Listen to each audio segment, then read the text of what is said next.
신약시대 유월절과 무교절은 하나의 절기처럼 여겼습니다.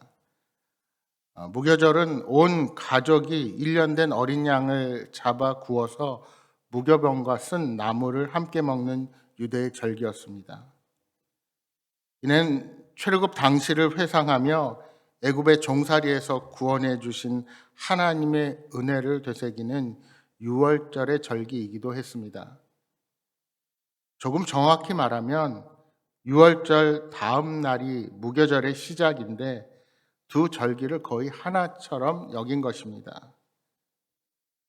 이 절기에는 여자와 아이를 포함하는 온 가족이 참여했습니다. 그리고 이로 인해 예루살렘에 수많은 인파가 몰려들었습니다.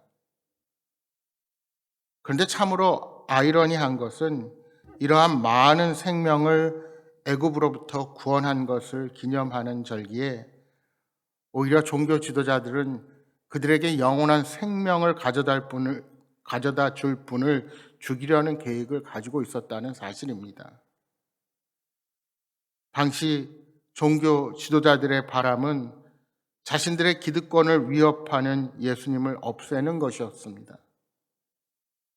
진리에는 관심이 없고 오직 종교 권력만이 주는 이익만을 탐닉하던 그들은 백성들의 눈치만 살폈지 하나님을 두려워하지는 않았습니다. 오늘날 많은 지도자들이 그렇습니다. 하나님을 두려워하지 않습니다. 당장의 여론만을 두려워하고 자신들의 표를 뺏길 것만을 전전긍긍하지 정말 백성의 미래, 옳은 신념에 대해서는 비겁한 모습을 보이기 일쑤입니다. 사실 유대인들은 애굽에서 해방될 때부터 유월절을 지켜왔습니다. 그러나 그것은 장차 인류 구속자로 오실 예수 그리스도를 상징한 것이라 할 수 있습니다. 예수님은 유월절에 참 어린 양이 되셔서 십자가 위에서 그 피를 흘리시고 온 인류를 구원하시는 제물이 되실 것입니다. 하지만 유대의 종교 지도자들은 유월절의 어린 양이신 예수님을 알아보지 못했습니다. 그런 결과로 그들은 가론 유다와 야합하여 예수 그리스도를 제거하는 장본인이 되고 마는 것입니다. 비록 가론 유다는 예수님의 제자 중에 한 사람이었지만 참된 유월절에 참여하지 못하고 예수님을 돈을 받고 파는 배반자가 된 것입니다. 그의 마음에 사탄이 들어가니 그의 마음은 오직 물질에 대한 탐욕으로 불타게 되었습니다.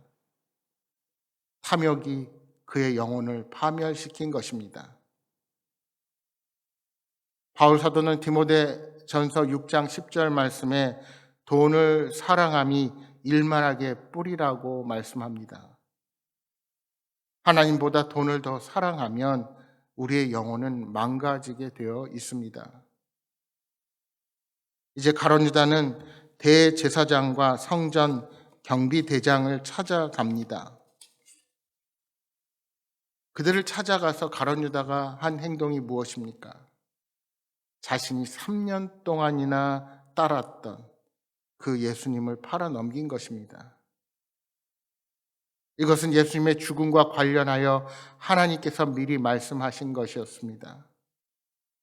구약의 예언은 가깝게 지내던 자의 배신으로 예수님이 죽음에 넘겨지실 것을 이미 예언하고 있습니다. 예수님은 유다의 배신을 미리 알고 계셨습니다. 사랑하는 제자의 배신이 얼마나 예수님을 고통스럽게 했을까요? 주님은 제자들과 함께 식사하는 자리에서 유다가 스스로 돌이킬 수 있도록 기회를 주셨습니다. 그러나 탐욕스러운 유다의 마음에 들어간 사탄은 그를 떠나지 않았습니다. 여러분, 우리가 욕심을 버리지 않을 때 사탄은 마음을 타고 들어와서 우리를 죄 안에 머물게 만듭니다.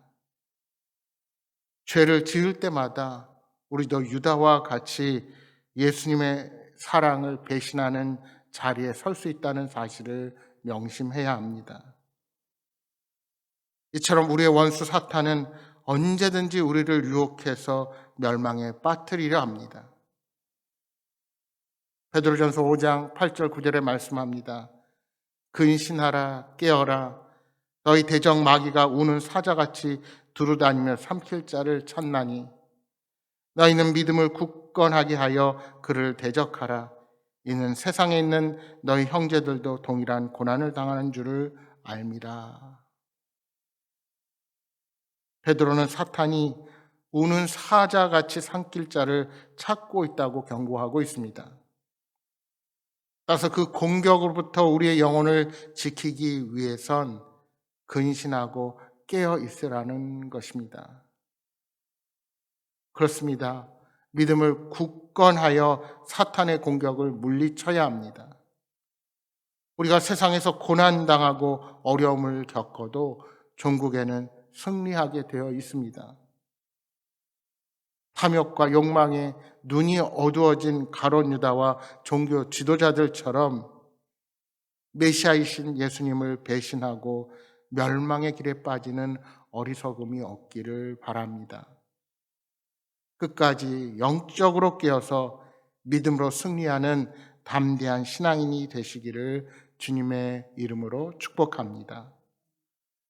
여러분, 예수님은 이미 그들의 악한 계획을 알고 계셨습니다. 사탄이 개입된 악한 계획이었지만 그렇다고 예루살렘을 떠나지 않으셨습니다. 오히려 베드로와 요한을 보내시어 예루살렘 성 안에서 유월절을 준비하도록 지시하셨습니다. 그것이 곧 하나님이 예수님을 이 땅에 보내신 뜻이었습니다. 이처럼 예수님은 기쁨으로 하나님의 뜻에 순종합니다. 대적들이 악한 음모를 실행하고 제자 중 한 사람이 자신을 팔고 있지만 예수님은 인류 구원의 열정을 멈추시지 않는 것입니다. 예수님의 의지는 하나님의 유월절을 온전히 이루는 것이었습니다. 예수님은 하나님의 뜻을 이루시기 위해서 원수들의 회방이나 음모 따위는 개의치 않으신 것입니다. 사탄의 온갖 방해에도 불구하고 예수님의 유월절은 순조롭게 이루어져 갑니다. 예수님의 말씀대로 베드로와 요한은 성내로 들어가서 물 한 동이를 가지고 가는 사람을 찾습니다. 여러분, 당시에 물을 운반하는 것은 대체로 여자의 몫이었습니다. 따라서 물을 가지고 가는 남자를 찾는 것은 마치 비 오는 날에 화려한 꽃무늬를 가진 숙녀의 우산을 쓰는 남자를 찾는 것처럼 결코 쉬운 일이 아니었습니다. 그러니까 남자가 물을 운반하는 것은 예수님과 그 사람 사이에 미리 준비된 신호였습니다. 여러분, 이것은 예수님이 유월절을 기념하기 위해서 거기서 미리 준비하셨다는 것을 의미하기도 합니다. 그 집주인은 유월절 음식을 먹기 위한 모든 준비도 마련해 놓고 있었습니다. 이처럼 마지막 유월절을 준비하는 예수님의 모습 속에서 하나님의 뜻을 향한 철저한 순종을 보게 됩니다. 예수님은 하나님께서 예비하신 고난의 잔을 마시기까지 조금도 흔들림 없이 철저하게 준비하신 것입니다. 오늘 저와 여러분이 배워야 할 것이 이것입니다. 사랑하는 여러분, 한치 앞서 알 수 없는 불안한 미래를 바라보며 살아가고 있습니까? 무엇을 의지하며 이 땅을 살아가십니까?